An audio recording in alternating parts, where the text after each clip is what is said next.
Hi everyone, how you all doing? My name is Harman. Thank you for coming back to my channel. So in this video I created the smoky eye look. This is not the smoky eye look, by the way. So if you want to know how it looks like and how I did it, please watch the video till the end. And if you guys like the video, please press the like button. And if you guys new to my channel, please subscribe the channel and leave your comment below that how you finding the video or what you want me to do next in my video.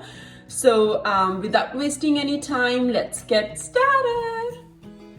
So I already moisturized my face before, so I'm skipping that part, but always moisturize your face before applying any makeup on. And then I'm just applying the foundation on my eyes and blending with the beauty blender. And then I'm taking this sellotape and I'm just applying on the side of my eye because I want to create that really sharp look. So that's why we're starting with the eyes first, and that sellotape will help me to create that look very easy. So first of all, I'm taking the lighter eyeshadow and I'm using that fluffy brush, and I'm just applying outside of the crease area just to make that like line, so then I know I'm not going over from there, and then all my makeup is just on place and it will look good.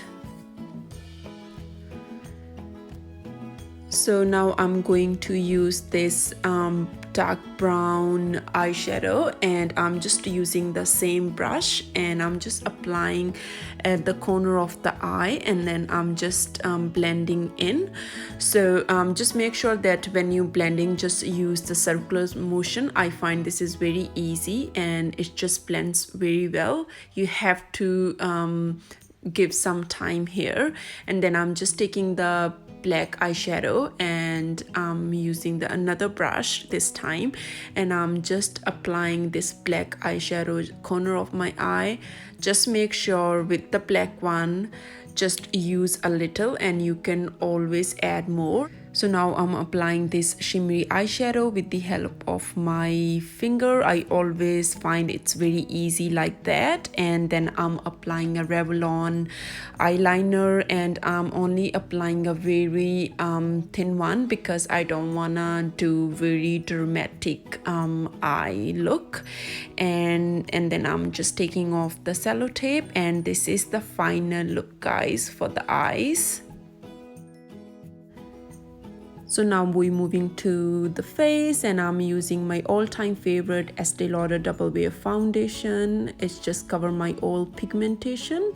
And then I'm taking the beauty blender and just blend it in. I always give some time here because your base should be good. And then I'm taking the L'Oreal pressing powder and using the brush, and I'll just set my base with it. And after that, I'm using the Makeup Revolution palette. I'm using the dark brown shade just to bronze my face. So now we're moving to the highlighter, and the highlighter I'm using today is Milani 01, and I'm just putting on the high points of my face, on my cheekbones, on my nose, just wherever you want to get that highlight or that shimmery look, you can just put it on. And the blush I'm using is Milani Coral Cove. I love this blush because it just gives me very natural look. So now I'm going to set my makeup. So I'm using the Milani setting spray, and this time I'm spraying on the beauty blender, and then I'm applying on my face because I did my eye makeup and I don't want to mess it up. And so I'm taking the brown shade and I'm just applying on the lower lash line. I didn't do that before because I still have to apply the foundation, so that's why I thought I'll just leave it for the last. And here it, guys, all done. I totally forgot about to turn it on the camera while I was doing my lipstick and my mascara. I thought I turned it on, but after that I looked, I was like, oh no. So yeah, so that's all, guys. That is the final look. So if you like the video, please hit the like button. I'll see you in my next video.